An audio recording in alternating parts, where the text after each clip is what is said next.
Now, I'm not a man that is especially in touch with pop culture. Yes, I have this music channel, but I'm mostly into rock, metal, the odd synthy thing. Maybe some pop if it's kind of cheesy and crap. Not crap like actually crap, crap in a good way. Don't ask me to explain that further because I won't be able to. Anyway, there's one avenue I have for keeping up with current events in music. I've been watching Todd in the Shadows videos for, well, I don't actually know how long. One Hit Wonderland and Train Records have been staples in my viewing for many, many years, and are firmly on my list of series to rewatch over and over. Videos of his that I don't tend to rewatch though are the best and worst lists. That's not because those videos are any worse, but rather because I use Todd's taste, especially the best of video, to help add to my own. I nearly always come away with someone new to love, be that Olivia Rodrigo, Chris Stapleton, or Steve Lacy. And I thought that this year I could make a video out of this annual bad habit.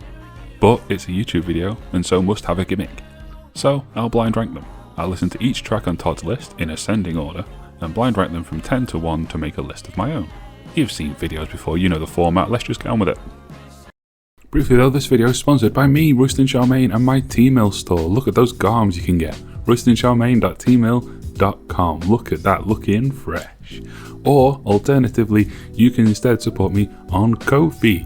Ko-fi.com/Royston Charmaine or scan the QR code. Thank you.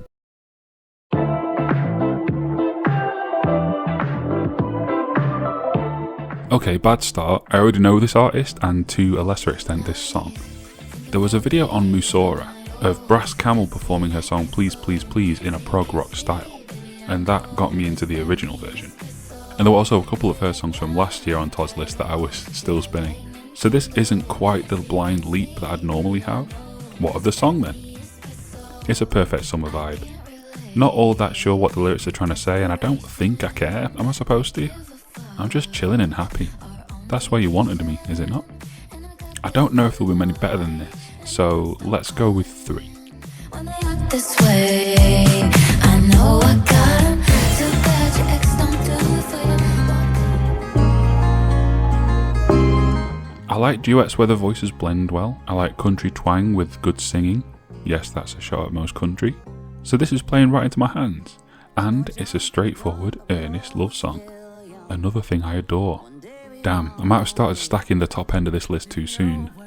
I don't think I like it quite as much as Espresso, so I'll go for 4. I'm already a little worried. No, I didn't give no warning. Pedal so heavy like a all I ever wanted was Unlike the last 2 tracks, this one's fighting an uphill battle as it's in a style that doesn't normally do it for me. A looped sample and mumble rap flow doesn't interest me for long usually, and I'm afraid to say this one doesn't do enough to turn that around. It somehow feels both empty and overproduced, which is weird. Yeah, not my bag. Even when the sample does change and become more interesting, the flow goes straight back to disinteresting. Nah. 10.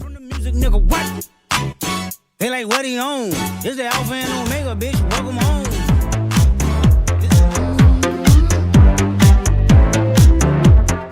Lyrically, I love this. She writes the kind of depressed nonsense, that's a compliment, that I do, and that endears it to me, and I enjoyed the sound too.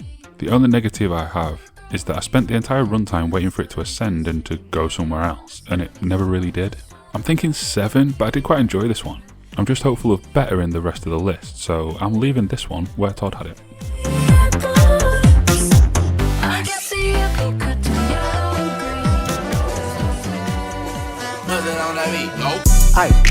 Nothing turns me off from a song quicker than knowing it's about record industry drama, or in this case, beef. I just don't care. These grown adult millionaires, maybe billionaires, having public dick measuring contests is about as interesting to me as watching paint dry. And again, it's a loop sample. Nah, 9. Drake is a swat though. Beat your ass and hide the Bible if God watching. Sometimes you gotta pop out and show niggas. Another completely earnest love song. Is this a thing again now? Because I'm so in. Songs about love that aren't trying to be tongue-in-cheek or hiding subtle sadness in the subtext. Just sing to me about how much you love your person. More of these, please. Oh yeah, this song is fantastic. Definitely the 1 or 2. It's early in the list to be given my number 1 spot. Play that chorus again. Fuck it, fine.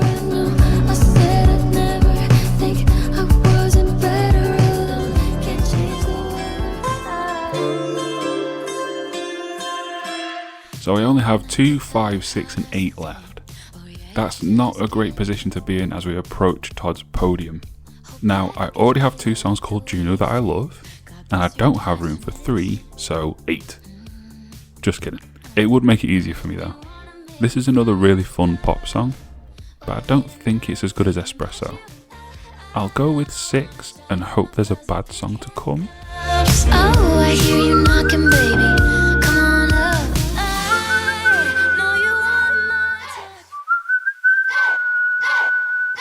This is immediately more interesting than the Kendrick tracks, although that might just be because of the drums being a bit more interesting and the production being less squeaky clean. I'm happy going 8 for this. It's not a bad song, but it's just not my thing, and that's okay. People liking different things to different degrees is what makes human life interesting. If we never disagreed, what would we talk about? What would we bond over? It's getting sticky, sticky, sticky. Bitches getting sticky, sticky, sticky.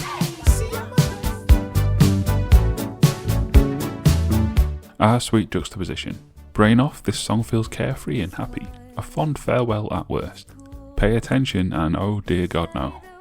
I really don't want to have to be left with only spot 5 for Todd's number 1, so I'm gonna put this in there. But this could very easily have been number 2.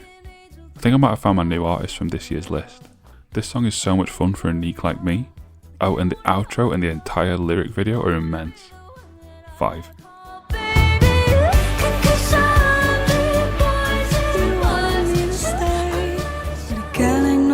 Crazy visions of me.